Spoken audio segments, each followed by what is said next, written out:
When you're dealing with people, you have to think of light differently. What? You have a good face. That's not what you said. Why do you do that? Hmm? Say what when you've heard every word I've said?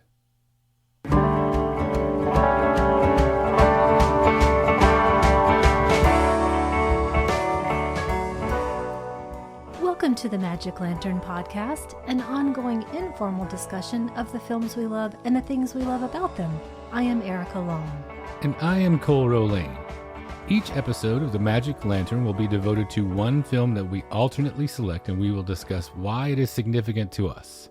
Just a note, whether the film is a classic or a more contemporary title, this will be an in-depth discussion that will include explicit plot details and potential spoilers. We are at episode 129, back to Cole's choice. What are we talking about today? Today I wanted to talk about Losing Ground from 1982. It's a semi-autobiographical film written and directed by Kathleen Collins and starring Surrett Scott, Bill Gunn, and Dwayne Jones. It's about a woman who is a philosophy professor and her relationship with her artist husband as they both pursue their own particular strands of the ecstatic experience. Now, there are a couple of notable things that we should mention right at the top. First, this is Collins' only feature film, as she died fairly young at age 46. Though it was made in 1982, this only finally got a theatrical release in 2015. No one picked it up for distribution at the time. 33 years later, 27 years after she died, it finally began to break through and gain traction among a number of cinephiles. It really is one of those sad cases where an artist is only truly appreciated after their death. So that really begs the question for me, because this is a landmark work in a number of different aspects. And so what, or does it make a difference that this work was only discovered so long after her death, when we can't see any more work from her? I don't know how you feel about it. I hope you'll tell me, but it bothers me. It bothers me in the same way that other artists are often only recognized after their death. I did see Surrett Scott talking just a few years ago at one of the big premieres about this still being a good time for the story, and that it had always been there, but people are ready now to see all facets of a culture. And so is it worth it to see that glimpse into a world that is vanished at this point, New York in the early 80s for intellectuals and artists, for people of color? Or like me, do you just sort of shake your fists in frustration? A little of both. I'm more prone to lean toward the side of I just appreciate getting to have it whenever it comes along. It would have been nice to have it in context at the time, but if 2015 on is what we get, I'll take it. Well, that's a great way to look at it. I should probably stop being so frustrated. It, though, does make me regret things that are lost. That voice that we all could have used back then, that young filmmakers at the time could have used as well. But I guess it's never a bad time to get inspired by that kind of work, no matter how long afterwards you might be seeing it for the first time. One of the things that I like about the way that all this has unfolded, I think, fittingly for the film, you can attribute a fair amount of its resurrection to academics. And this is the second of two things that I wanted to mention right up here at the top. What is of important note here, this was the first feature-length drama made by a black woman since the silent era. Can you process that? I'm having a hard time even understanding that. It's difficult, yes. But the way that it came back around, I think, in addition to the film's other merits, it meant that professors were teaching it as part of a curriculum, focusing on black and female filmmakers, and that kept it in the public consciousness, at least on campuses. And then some other critics and programmers began to pick up on it, and it's really fascinating to me how the zeitgeist will coalesce around a particular title, and then it sort of gains a momentum of its own, because you know that on those syllabi were a number of other obscure and worthy titles probably, but they just didn't catch a wave the way this one did. And we do also have to thank her daughter for getting this entire process started. Nina Collins was her heir, essentially, and so she got all of her camera negatives, her unpublished works, including short stories, a novel, But she didn't go through all of that work right after her mother died. It took a couple of decades as well. But because of Nina and because of this restoration work that happened through Milestone and through other academics, as you mentioned, we have all of this new work to ponder. Because Kathleen Collins was incredibly accomplished, so many facets of her life. She was a civil rights campaigner, she was a professor, a filmmaker, an editor.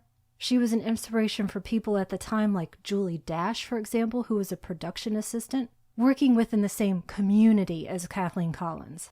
So I really hope to be able to check out this quote-unquote new work, new to me. For example, there's a collection of her work, her short stories, diary entries, scripts, screenplays, and it's called Notes from a Black Woman's Diary.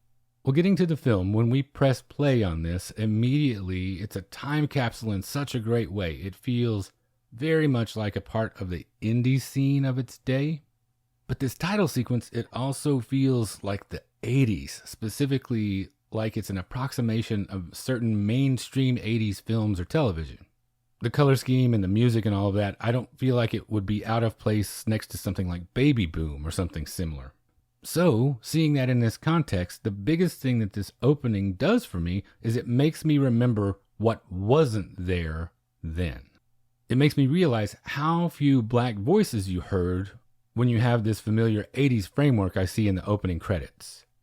Just how non-normalized it was to see certain black stories in popular media. What do you remember from that time? You were fairly young, 7, 8 years old, around the time this film came out. Do you remember much about the representation that you were seeing at the time? I do, and it resulted in me feeling a little bit of a step behind. At that point, we were at the end of the blaxploitation movement in its popular heyday, but that's when I was seeing some of it on television as a young kid. That combined with early comedies of the period that I have nothing but incredibly warm, wonderful memories of. Getting home to watch Good Times was a highlight of my day. But they were specific kinds of stories, and Julie Dash, for example, talks about looking at that landscape and being famished for the theater of ideas. What kind of stuff do you remember? My experience is almost the same as yours. The majority of what I remember then were sitcoms, and they revolved around blue-collar families like that. Good Times was a big touchstone for me, too. Sanford and Son. I never saw my dad laugh harder than at Red Fox. So true. Loved watching that show. To this day, I love John Amos, but it was a pretty narrow band of experiences that I was being exposed to, and this wasn't just me. You have that quote from Julie Dash, and then there's a story that Kathleen Collins tells about producers telling her that they weren't sure about her story in this film because the lead characters, they couldn't relate to them. They claimed they didn't know any black people like that, particularly women. This is 1982. In retrospect, it just seems crazy. Think about that. To put this in perspective, as just one example, look at Howard University. It was founded in 1867. That's just one college turning out successful, skilled graduates for over a century with an extremely successful business school and law school, among other things. Now extrapolate that across all the other colleges in the country, historically black or otherwise, and imagine the unfathomable number of people you come up with. Now, keeping that number in your head, imagine these producers saying they don't believe in these characters because they literally do not personally know, nor could they imagine that there is a black upper middle class or a black artistic or intellectual class. This is mind-boggling to me and infuriating. I imagine these producers were likely from a major metropolitan area. Kathleen Collins lived and worked in New York, and so the people that she was talking to were presumably from there as well. So, they are saying they are unaware of prominent black thinkers from the civil rights era on, prominent black performers and artists in every discipline in one of the most art-centric cities in the world. They act like they don't know the Harlem Renaissance ever took place, to the point that they can't believe these characters exist. To say something like this, they are going out of their way to make the decision to ignore all of these things and more. I don't even know what to say about it. Even at 12, I imagine I thought it was a possibility. I learned as much from Sesame Street. Thank you for mentioning Sesame Street. Those are some of the first people of color that I saw on my screen as well, all being friends and pals together, working and living next to each other. The change really came for me in terms of seeing those things on screen a few years later. When, for example, I would see The Cosby Show and it just seemed like a matter of course that this family was just like mine. And then all of Spike Lee's films, that started happening when I was entering junior high, and my junior high was incredibly diverse. So it seemed like it was really reflecting not specifically my experience, but the experience of people around me. Well, just by way of background, so people know what I was experiencing at the time, I grew up in a small and not at all diverse town in southwest Oklahoma, and I was just about 18 and ready to leave that environment for the first time when I saw School Daze. And that was probably my first extended look at a Black academic environment. And not much of that is spent in the classroom. Yeah, because we were doing the butt at dances. Yeah, a lot of what happens in School Daze is stylized and exaggerated for comic effect in some places. This film is more sedate, dry, a more realistic environment. And I process this more the way I process something like Killer of Sheep. There are obviously things, like you were saying, that I cannot directly empathize with because the Black experience is not my experience. But there are universalities in both of those that I can key on that reflect things that I went through as a kid or as a student, or in this case, a husband. Some of that is based on being working class myself or being in the academic environment at one point. It's somewhat contradictory, but it's a part of what makes Losing Ground and other films like it remarkable to me, that ordinariness. I think because she essentially wrote about human subjects, not as race subjects, or not merely as race subjects. Though she gives us this incredible lens to examine that aspect of our main character's life as well. Yeah, I compare Sarah in this to some of the more outsized characters in blaxploitation films, for example, and she's thrown into even more stark relief as far as what was available at the time.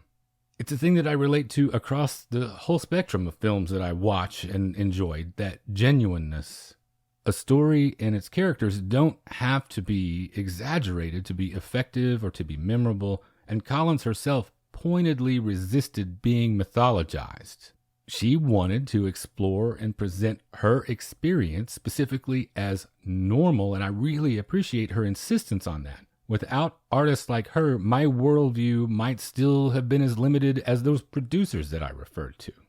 And she was always much more interested in examining internal conflict, internal resolution, rather than the external, which is probably a harder sell to producers as well. Well, we start with Sarah in the classroom where she is dealing with a student with an obvious crush on her, and she shoots him down, but his questions about her being appreciated, they plant a seed, I think. And then later a female student is singing her praises too, but that also comes back around to her husband. She is frequently defined by people with respect to her relationship to him. She's viewed by others through that prism. Is this one of those things that is a universality that you key on? Because I can't see our friends or people that you know doing that specifically about us. Am I just seeing that wrong? Is it something that you've dealt with to a larger general degree? I thought those days were behind me, but they're not. So come to work with me on any day and I will show you what now happens. It's very weird. But I want to say, I think Kathleen Collins makes a statement right away. This classroom is full of men of color, which is really interesting. But I only spotted one woman and she's white. And also, Kathleen Collins had me at the discussion around No Exit, which I love as a play. But anyway, it seems like we're talking about this relatable, to me at least, professional female journey, and then whether as a Black woman she has an even more difficult journey as she has to explain herself even more. I can't speak to that last question, but as I alluded to, I'm now in this weird environment. I'm working in the grocery store, and I am seen first and foremost as a woman, at least in my opinion, rather than a person among other women and men. How does that manifest itself? I mean that I am addressed as honey and lady and girl and ma'am constantly. It's foreign and it's annoying to me that it's just this gender identification, and also it's one that's almost infantilizing me because I am 44 years old. I have not been a girl for about 1,000 years, but by these older men and some older women, I'm looked at in just this very specific light. I'll do the sir and ma'am thing all the time, though, when I approach someone. I don't just walk up and say, hey, you. And also, do you think that some of that is to do with that we're in the South? I think that's part of it because it's also some of my coworkers who are by and large younger than me addressing me. It's just this constant thing rather than my name, for example. Hey, Erica. And I'm wearing a name badge at the same time. So I'm not expecting everyone to somehow be above any of that, but I'm hearing it all day long. I don't think I'm necessarily articulating it well, but just imagine you walked into some place and somebody was saying, hey, son, do this for me. Go over there, do that. Instead of saying, Cole, can you come do this?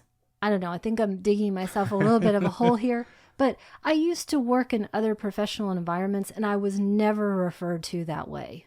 Well, let me divert your rant back to the film a little bit and we'll see what else we have going on here. How do you feel about these performances? Because there's definitely something of the semi-pro to it. It can be a little mannered or stiff here and there. I like that it warms up as the film seems to go along. And I like that it's demanding of her actors. For example, you have a lot of longer than average takes in this. And it made me wonder how often she chose the specific setups to de-emphasize the shortcomings of some of the supporting players. But overall, how did it come across to you? I liked it. I was mildly distracted at the very beginning when Sarah is delivering her first lecture. She has a little bit of a mannered quality to her voice. And Surrett Scott is an incredibly accomplished actress and theater director. But this was still relatively the beginning of her career in that respect. And I think that you can see some of that. I think the worst that can be said at the beginning is there's a little bit more stiffness as opposed to overly dramatizing something, which I wouldn't have been as into if they had gone in that direction. Well, coming at it from my genre-loving perspective, it has some of the same qualities that I find really endearing in regional horror, for example. And that's especially fun because you don't often see those things applied the same way in relationship dramas. She's Got a Habit that had similar qualities. It's that punk rock DIY thing of, I could do that, but in an inspiring way, not in a demeaning way that anybody could do that. Kathleen Collins' work, that predates Spike's by a few years, and I kind of get an outsider vibe from her too when I read interviews, but this feels like it could have been firmly grounded in that indie scene of the early 80s. She has some things obviously in common with her other independent compatriots. Susan Seidelman is the one that comes to mind right away, for example. Low-budget productions centering on women's stories, a mix of professionals and non-professionals, maybe with a greater focus on charisma and presence than traditional acting skills. I gotta say, though, the second that Bill Gunn comes on screen, this guy was always charming and delicious to watch. The first time I ever saw him was on The Cosby Show. You got to keep bringing up Cosby? I do. I'm sorry. It's terrible that he's a terrible, terrible person. I've looked at some super cool photos of Bill Gunn and James Dean. They were pals.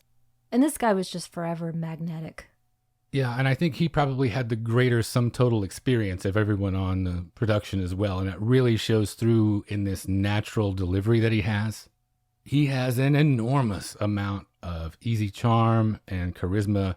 It was an excellent casting decision. Because he had already been acting for a few decades at this point and had also been an accomplished playwright up to this point too. And this character, he's prone to roam, and Gunn's qualities lead me to believe that he would be very successful in that regard. Is there a part of this character's search for a new area, I'm thinking, that was specifically a search for new women in his life? Is there an intimation or even just a general vibe that he's a serial philanderer before we even get to the evidence? I'm not sure that I went that far. It seemed like, in his words, more of needing a constant different muse. So it didn't necessarily seem that dire, but what does seem dire is the way that he's undercutting the work that she does. This decision to go on vacation to the place that he chooses that is not going to be near to a library, which is important for her work. It's relatable, not just as a marriage, but to any professional woman who might see her accomplishment undercut in the face of the needs of others. And how other people seek to validate what they think is important. It seems like it would feel like such a blow. Well, I feel all of that and more. I feel all of those professional insecurities, all of these things that she is constantly waging a battle against just to be able to stand up on her own. And then there's that seeming jealousy that creeps in later when they're batting it back and forth at the dinner table. It feels like it's all there. The looming specter of previous infidelities, possibly.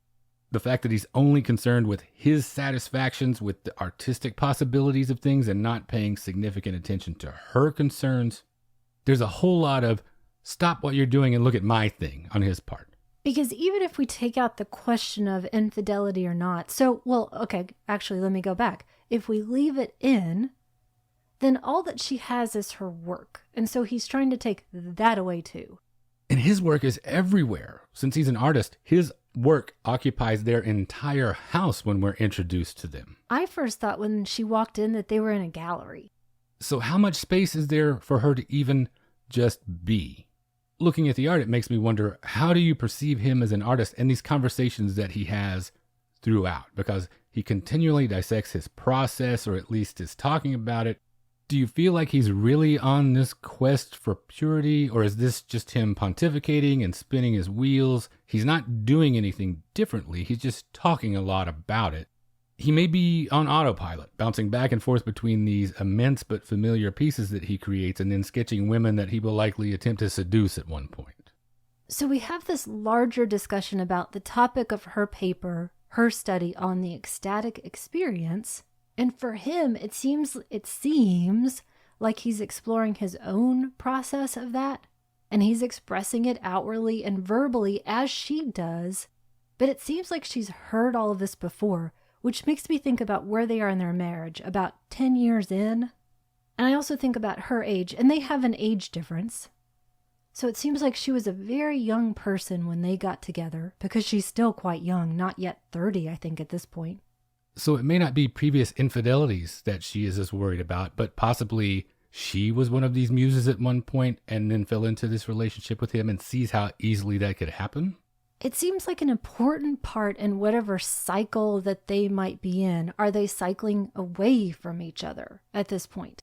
And if it were me, it would definitely make me question his commitment, because like you said, he can ping pong from these other things, rethink his direction in the face of looking at works of others.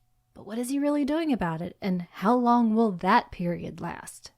While we're on the subject of marriage, I think what makes this sometimes painful to watch is how much it underlines on one level how ridiculous and unnecessary any arguments are, period. But then how they simultaneously seem so unavoidable sometimes, and the cumulative effect of those little slights. I appreciate how much she stands up for herself in those circumstances, but I do see a distinct difference between the two of them in these exchanges in the beginning. He is much more outwardly expressive. He verbalizes his inner monologue. Sometimes that almost sounds like warnings in some of these cases, especially that episode where he is telling her that he is no longer going to attempt to be pure. We can read that a lot of different ways. She does not do that. In this one way, specifically in relation to him, she seems repressed. How much of that, though, do you feel like comes from the relationship versus the life of the intellectual versus the artist? I've been struggling with that question because, I tend to be very literal. So I look at this person and I think, this is just who she is. There's nothing that's being repressed. She's expressing it all, but we don't all have to have some volcano of passion inside of us necessarily. And maybe at this point, she's kind of talked out about those specific ideals, that she knows who she is and she's been saying who she is all along. It's just not necessarily the person he wants her to be all the time. Well, then are we complicit? Because I admit I do read her as a little rigid. How about you?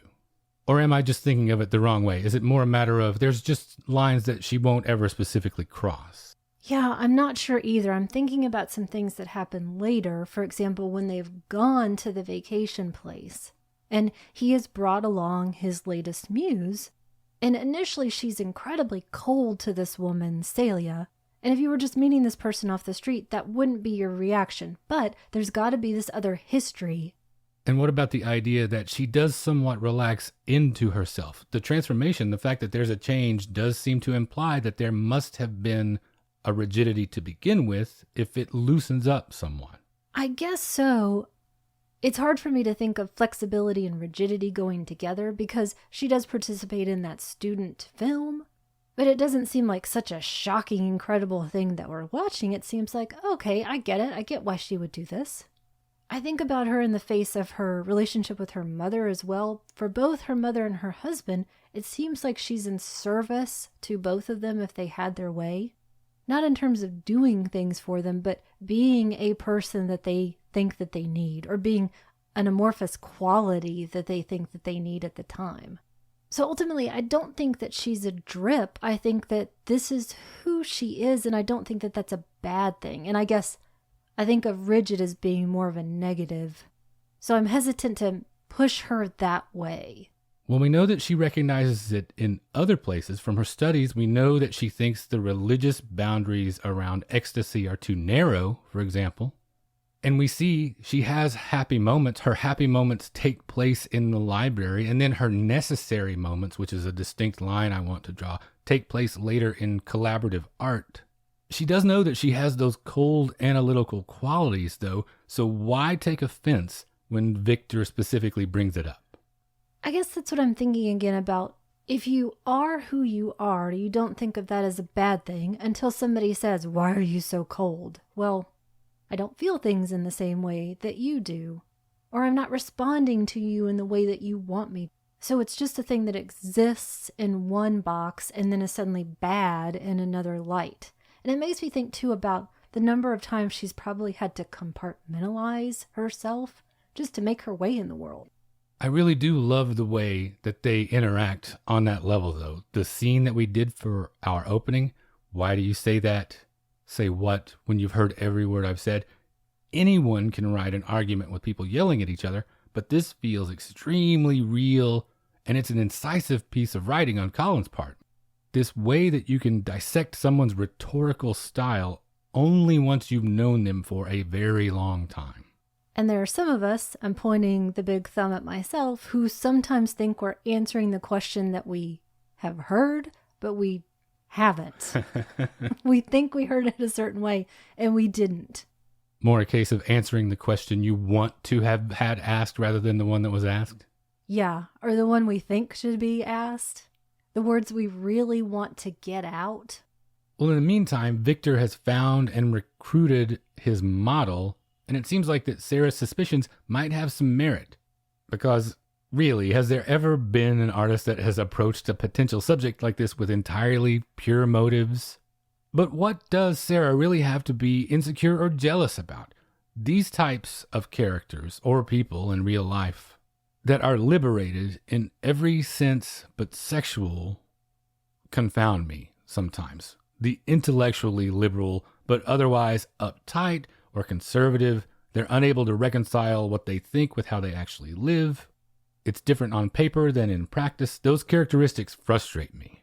I don't know, I disagree a little bit with that characterization because we first meet her talking about existentialism, not about sexual liberation. At no point does it seem like she is defined by her sexuality.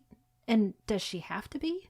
There's a sensual component to the pursuit of the ecstatic that I think is necessary, is the only reason I would say, yes, it's important. Not that she has to be, but that at least we should consider it in this conversation. So you think that there's something specifically she's not expressing, not willing necessarily to express or explore?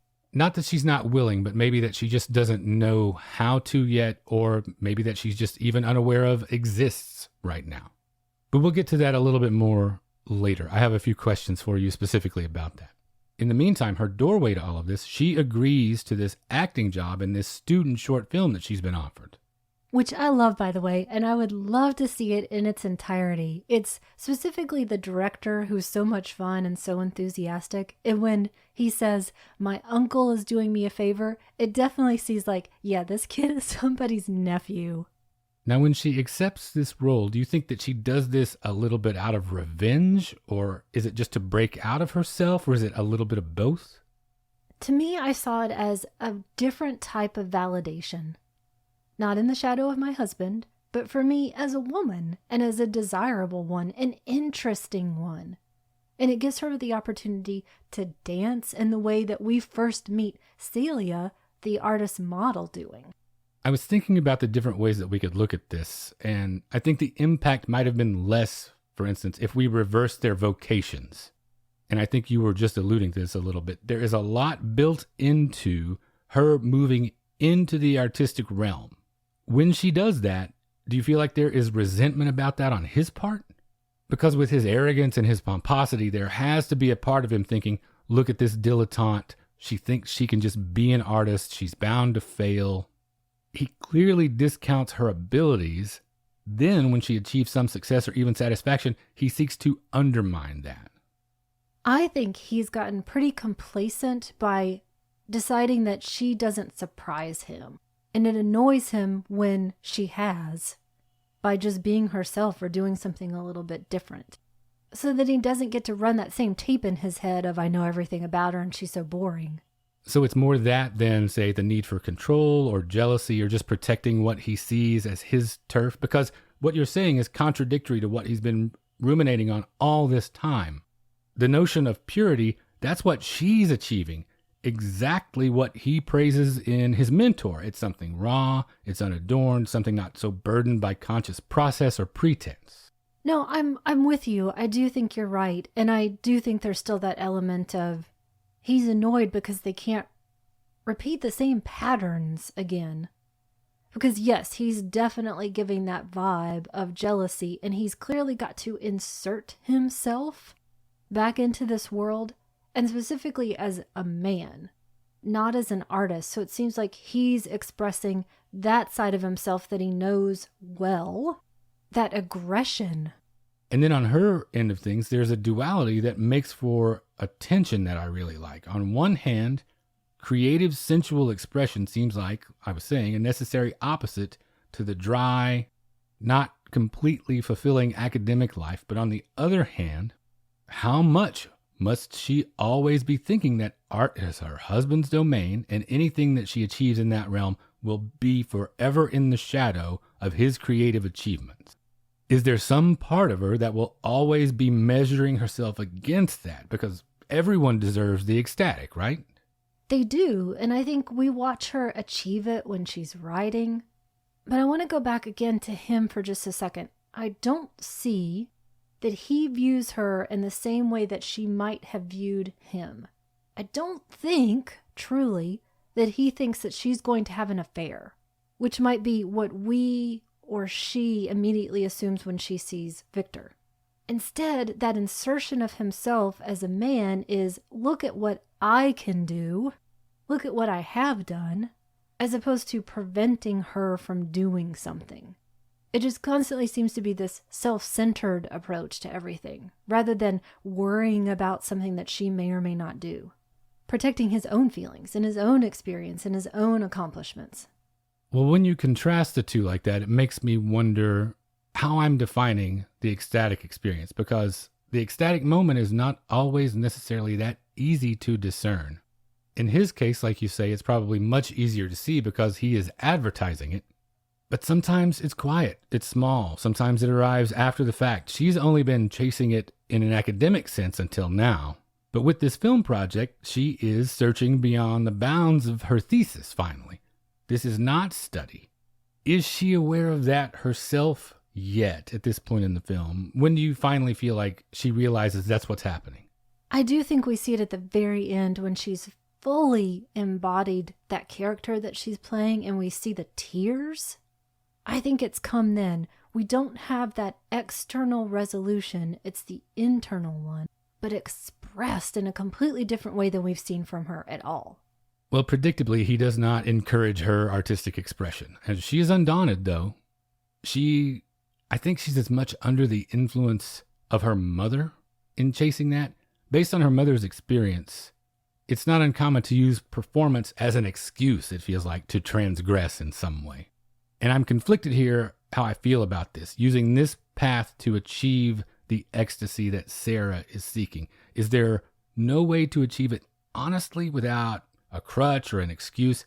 How much of these new feelings that she's able to access is because that she is playing a character? I guess I have a hard time in this respect thinking about any avenue being illegitimate, especially when we're talking about acting, playing a character within, a relatively safe space, a student film. Her mother does it professionally. So it's not as though she has to go out and, kill somebody to feel something, or have sex outside of her marriage to feel something. It doesn't ultimately seem that tragic and terrible to explore a new route in order to feel something a little bit differently. But you feel like it's very false? No, I wouldn't say very false. I see your point about it's not by any means necessary. It's not that severe. It's one of those instances probably where I'm giving away more about myself and how I approach a thing than anything that's happening on screen. The way we interpret things, all of that is grounded in what we're made of and what we've gone through. And I'm just drawing lines that don't necessarily apply here, I think, now that I've listened to what you had to say. And while you're talking about it, while we're on the subject of her pursuing something outside the marriage, is there any better candidate for that than Duane Jones? I want to say I love Duane Jones because we haven't talked very much about him so far. Between this, Night of the Living Dead, and Ganja and Hess, he is firmly one of my favorites, and it's such a great thrill. He's such a great presence every time he turns up on screen.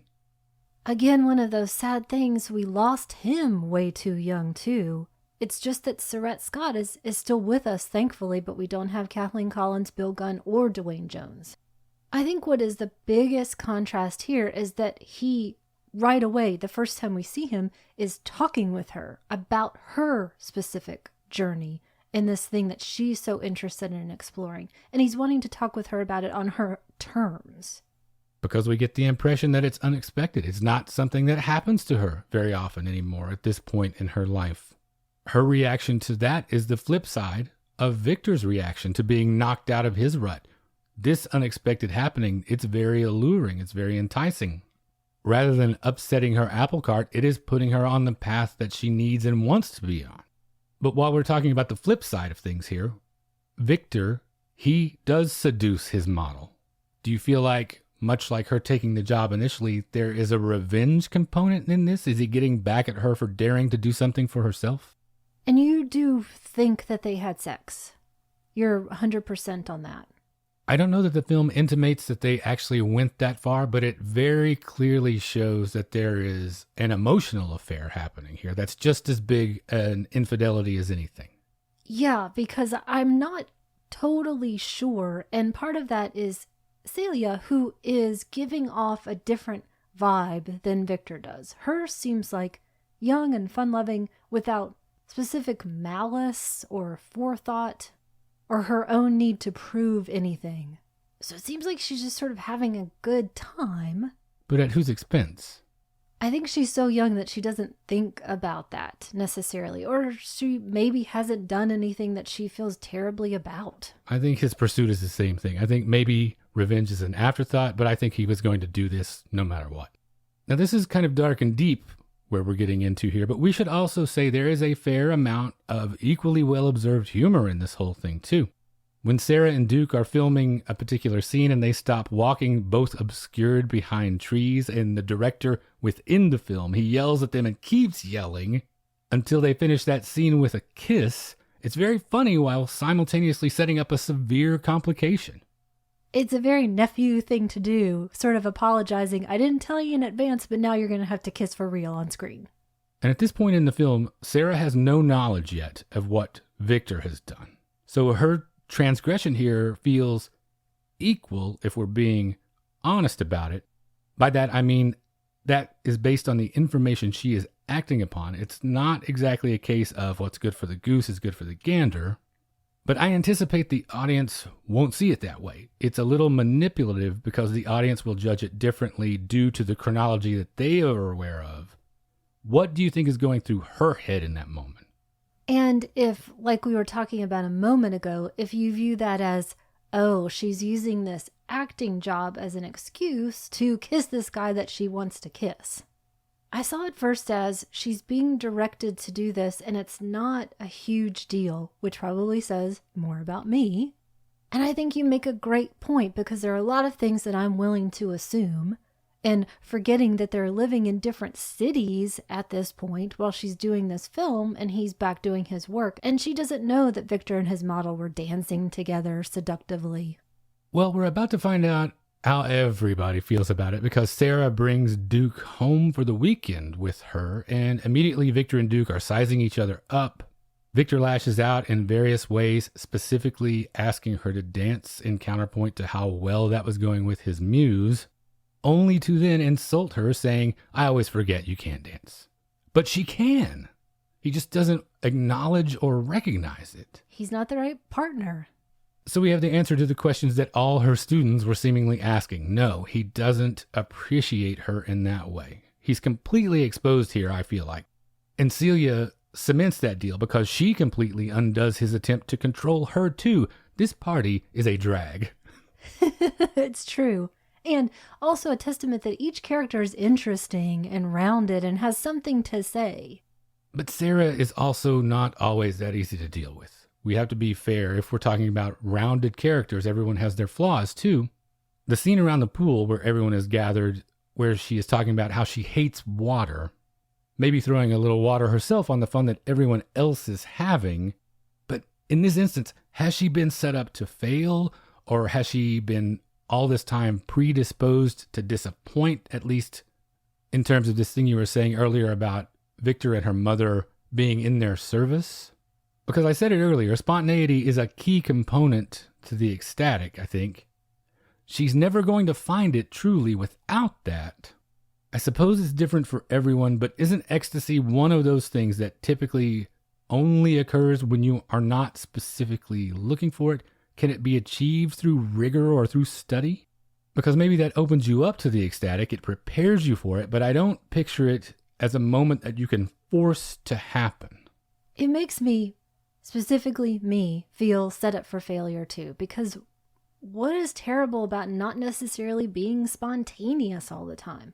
What is so terrible about after sleeping outdoors and waking up to probably a pretty cold, wet morning that you don't want to get in the water? That there could be some cultural aspects to that he's setting her up for failure.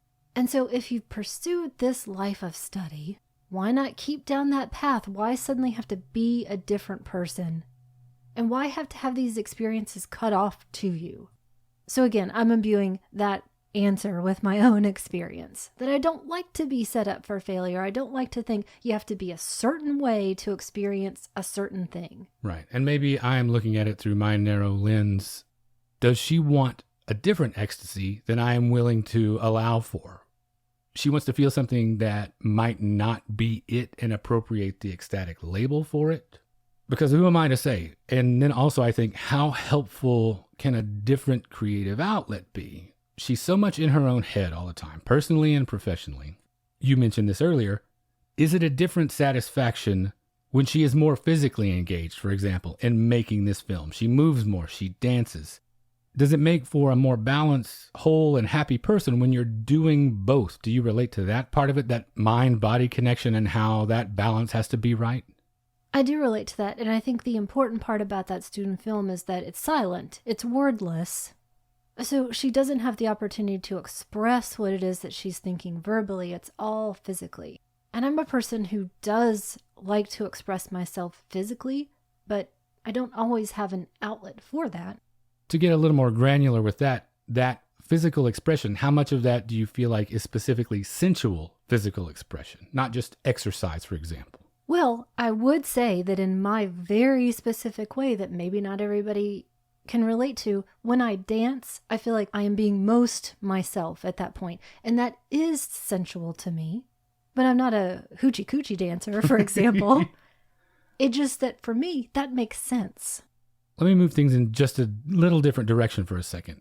Speaking in terms of things that you can relate to, we often choose things to complement each other on the show. How do you feel like this works in conversation with the subject of our last episode, Cleo from 5 to 7? It has some surface similarities, even going so far as to each have a scene in which women visit fortune tellers. Are there things that you see in particular that these two films share that make them work as counterparts some 20-odd years apart? I think they both show us women of their time trying to be themselves, trying to express themselves. Though, I want to actually go back a little bit further. It made me think about our Matrix episode, actually. Because if we're talking about the theater of ideas, and this certainly is that, we're contemplating heady philosophical ideas. I mean, the ecstatic moment, that's a big thing. And we talked about in The Matrix that you felt like maybe some of those questions or this world that was created, those questions posed weren't necessarily resolved. So do you feel that it works better here, that those questions are answered, that exploring a fixed philosophical idea that isn't talked about all the time, or not necessarily that we can relate to, that Kathleen Collins ultimately carried it through? I want to draw the distinction that what I was saying about The Matrix is specifically not that those questions aren't answered, but that the Wachowskis don't offer their own answer. You don't get to ask the question and not have an idea about it specifically yourself, or at least give a full accounting of that idea. And in this case, I think it definitely works that way. I'm not left questioning anything in the philosophical regard. I do feel unresolved, and I'll get to that. It's a bit of a longer answer. Because what happens first, finally, she can't take his philandering anymore, and she calls him out in front of everyone. In the aftermath of this big blow-up, she calls her mother, and she is saying what Victor loves in her is order. There's no chaos. He would say boring, maybe. And it's that quality that even her mother admits to counting on in her. And that, I think, may be an even more galvanizing moment than anything with her husband or a potential suitor. She is forced to face the possibility that even her mother thinks that she might not have it in her to achieve the ecstatic. And her mother being who she is, she has to find that extremely disappointing. Now she's leaping off of that conversation as a springboard into filming this final scene of the Frankie and Johnny short film. And while I'm thinking about it, are all the parallels with their lives too on the nose, do you think? With this big finish and the symbolic death of the lover, with Victor arriving just in time to observe the whole thing? I definitely think you can see Kathleen Collins' completionist roots. I think you can see that in her work as a playwright and an author, that she's going to construct something specific and whole. And she also said that in my work, I take you to the explosive moment and that's where I leave you. So we don't see an end connection after Sarah, in the course of the film, shoots her lover. So maybe it's a little on the nose, but it's a lot more interesting than a number of other things that you'll see. That's a great thing that you mentioned. I hadn't heard about Collins talking about that explosive moment because I was inclined to think so, that it was too on the nose right up until the moment that she pulls that trigger. And then I realized right then, no, this is exactly what has to happen. And then even with that powerful ending, it doesn't hit you like a revelation exactly. It's a smaller, more lingering effect that this has.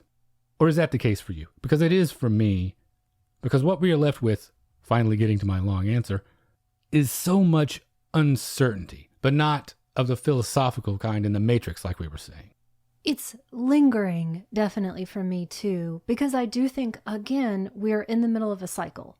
Now, we may be at the end of one cycle, we just don't know that right now, but it's a story that she's been building that still is going to continue after we leave them.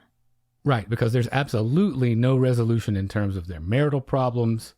This metaphorical murder of the romantic partner in the film that she is participating in indicates, at the very least to me, that a significant change or evolution in their relationship will have to take place. There's nothing else to do. And then speaking of evolution, the more important part of this whole process is that she is nowhere near finished with her transformation that's happening within her as she pursues her ecstatic moment. You asked me earlier if I was frustrated or how I felt about this coming to light, 30 odd years down the line. What it really comes down to when I see this ending is that I only wish I had had access to it 30 years earlier. And we talked earlier also about what was happening in front of us at the time, the cultural landscape. I look at what was happening in 1982, or at least what I was aware of, in terms of black performers in the mainstream, and the highest profile performer was arguably Eddie Murphy because of 48 Hours, Saturday Night Live. And that's just the complete opposite end of the spectrum from a stifled female philosophy professor. Richard Pryor, he was coming off Busting Loose and had just released Live on the Sunset Strip, which my grandma took me to when I was 12, which just blew my mind. Totally. He'd also just done some kind of Hero just before that, which I like because I think he is a vastly underrated dramatic performer. But a lot of mainstream audiences, they only wanted comedy from Pryor, which is their huge loss. But it goes back to that thing that I was saying earlier about the vast majority of black culture that I was encountering through entertainment. It was comedy and then music also. Black dramas were not something that I was routinely exposed to until I grew up a little and I realized a couple of things. One, that those stories were produced in much smaller numbers, and two, I had to actively go look for them. For me, like a lot of my generation, that really revolved around Spike Lee. I think you have a similar experience. I was at the right age for Sundance and the explosion of the American indie scene in the late 80s to provide a lot of my quote-unquote serious early film education. I was so excited by She's Gotta Have It and School Days, and then Do the Right Thing just blew my whole world up. And so, like you and I often do, I started following those leads and chasing down other things that I gleaned from interviews where he would mention collaborators or influences. I was 16, 17, 18, that part of your life where you are beginning to learn more about the world and form your adult self. And so one of the painful realizations from that period, after doing that research, was that there were a lot of black creators out there working, but no one around me or on the television were talking about them. Others, obviously, in more populous and diverse places might have had a different experience. But in Southwest Oklahoma in 1986, no one was coming up to me and saying, hey, what do you make of these LA Rebellion films? Happily, though, access is much better now. Exposure and representation is much better now. And it's really gratifying to see the journey back from obscurity that this title in particular has made to now essentially be part of the canon of African American independent film.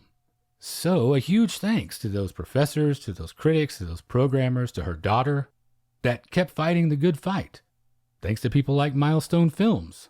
For a relatively small catalog, they have some pivotal black American films on their roster, from Collins, Charles Burnett, Billy Woodbury. Losing Ground is also on the Criterion Channel as of this recording right now, so I hope a whole lot more people can discover it. I want to say again that I'm so excited to explore more of Kathleen Collins' written work. By the way, I don't know if this is the greatest thing that I've heard or the saddest thing that I've heard, but her friend and colleague, Peggy Damon Priestley, said that Martin Luther King Jr. was inspired by words that Kathleen said when they had all been together in writing his I Have a Dream speech. The sad part, thinking about what we lost. The wonderful part, thinking that I can now access that work. Wow. After that, yeah, it actually almost seems counterproductive to ask, but do you have a further recommendation as far as viewing from this? I do. Hopefully this will be a huge letdown, but I am recommending Major Barbara from 1941, directed by Gabriel Pascal and adapted from the 1905 play of the same name by George Bernard Shaw. A whole lot of greats worked behind and in front of the camera, including David Lean and Deborah Carr in her big screen debut, alongside the stars Wendy Hiller and Rex Harrison. You know I'm a huge Wendy Hiller fan. It's about an idealistic major in the Salvation Army with a sprawling family and community, often at odds with her ideals in true Bernard Shaw fashion. I chose it because of that central female character and her spiritual quest. And there's that usual Bernard Shaw trenchant comedy and dialogue that seemed to work in any decade. because I really struggled to find something fitting to recommend for Losing Ground, because I was looking at all of these different stories, and we've covered a number of them, I'm glad to say. But when you start to look at female-made or female-centric stories, it was a whole lot of romantic comedies that just didn't seem to fit. But this did, and I'm a huge Shaw fan anyway, and I was delighted to see the spirit in which this film was captured, so I hope everybody checks it out. How about you? Well, I chose something a little more closely tied to it, both in terms of being contemporaneous and actually having literal connections between performers. And I chose Personal Problems from 1980, and that was a film directed by Bill Gunn himself, written by Ishmael Reed, and starring Vertime Grosvenor. It's a shot-on-video, feature-length meta soap opera of sorts that loosely follows the marital issues of a couple as they navigate their everyday lives, their circle of friends and family, and their city. I can't help but see it as a bit of a forerunner to and a direct influence on Losing Ground. It has a similar DIY aesthetic, it's rough around the edges. It, too, is a detailed and complicated look at Black lives that weren't routinely part of the mainstream pop culture conversation at the time. In the same way that some of Losing Ground ties to Cleo from 5 to 7 in small ways, my recommendation ties to that episode's recommendation too, in that a change to handheld consumer technology invigorated an artist with its possibilities and its immediacy. If you are interested in seeing further intimate and low-key examinations of Black life in America in the 80s, along with more of Bill Gunn's charm and aesthetic, then you should give this a look. So once again, that's two great recommendations, Major Barbara and Personal Problems. And that brings us to the end of episode 129. First and foremost, we would like to say a special thank you to two new Patreon supporters since the last episode, Derek Smith and Mr. Renoir, who administrates the Cinema Renoir groups across various social media platforms. If you are a fan of Region 2 media in particular, those groups are especially worth your while. So thank you, gentlemen. We appreciate that very much. If what we do here is valuable to you and you would also like to support that, we would certainly love for you to check out our Patreon at patreon.com/magiclantern. The $5 a month level gets you access to a big backlog of bonus episodes, and those come out on the Mondays alternating with regular episodes, so you never have to go a week without new Magic Lantern in your life. If you would just like to get in touch with us, you can reach us via email at magiclanternpodcast@gmail.com. Special thanks to Matt and Travis for having you on the complete podcast again to continue your discussion of the Three Colors trilogy. The episode covering white is up now, and red will be coming soon. We're midway through. We've been each watching as we go because we want to keep everything fresh. So I cannot wait to get to red. And it's been so wonderful to go on this journey with them. We are on Instagram, Facebook, and YouTube. Just search for Magic Lantern Podcast on any of those platforms. We are on Twitter at Lantern_cast. And I just wanted to take a second to say thanks to everyone who has shared the show or given us feedback since last time.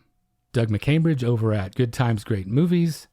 Laura Cannon and the Fatal Films podcast, Scott Morris and the fine gentleman at Fuds on Film, Andy Wolverton, Mike Scharf, Josh Hornbeck and the Criterion Channel Surfing podcast, Tim Lego, Ed Jones, and Aaron West. If you're sharing the show or talking about us, please make sure to tag us so we can say thanks. We are on Apple Podcasts, Google Play, Stitcher Radio, Spotify, just about anywhere you get your podcast you can find us. If you'd like to leave us a rating or review via any of those services, we would certainly appreciate that. And finally, you can find all of our episodes, including supplemental material, at the website magiclanternpodcast.com. And thank you for listening to the Magic Lantern Podcast.